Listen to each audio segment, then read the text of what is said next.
a super chat real quick. Why the hell is Elam not starting over Jackson? I am getting pissed Oh at either man. McDermott or Frazier.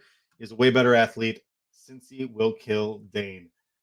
So let's talk about that. Mm. Actually, let's table this, guys, and think about this real quick. What is your reaction to Elam not getting as much play time? Now I'm going to go back to uh, that snap count real quick. While you guys chalk this up, what do you guys think about the fact that Dane Jackson continually is getting playtime over Elam? Sarah. Well, I mean, I was looking at it today, and I actually was surprised by because as much as I want to scream and yell at Dane Jackson, I was looking at his pass defense and how many basically how many passes he's defended and everything. And I was actually surprised he's got one of the highest counts on on the team. But that just goes to show how much they're throwing at him and how much he's been on the field. It's been a frustrating year watching him play.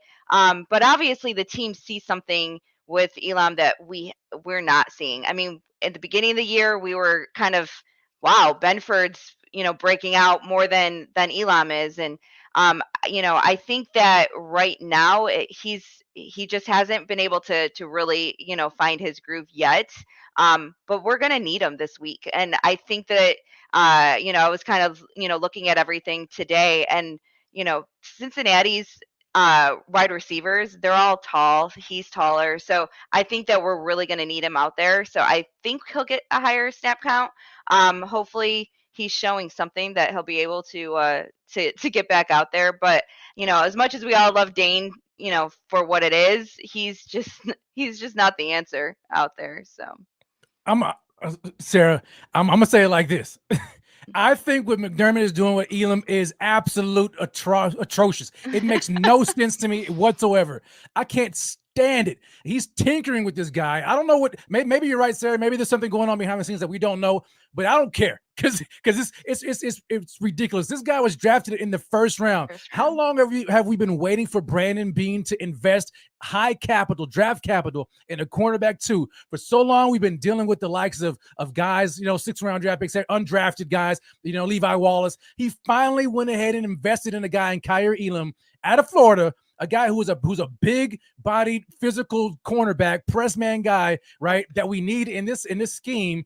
And all of a sudden, Sean McDermott decides that for whatever the case may be, he wants to sit him and play Dane Jackson instead. Now, I get it. Dane Jackson has more experience. He's used to Dane. He trusts him. But you don't draft a guy in round one and sit him on the bench for Dane Jackson. And especially, he's been getting cooked since Jacoby Brissett.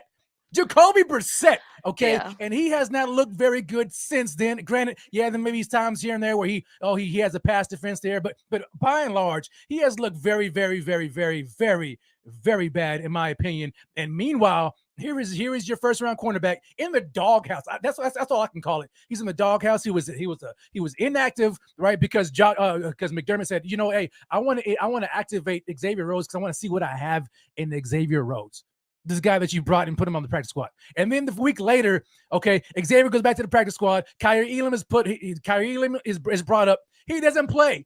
He does not play whatsoever. Okay. Why, Sean? What are you doing? And now we want to talk about his development or whatever the case may be. Look, could it be that he's not fully developed because you're not putting him on the field? You know what I'm saying? If you put him in the field since day one, take your lumps with him.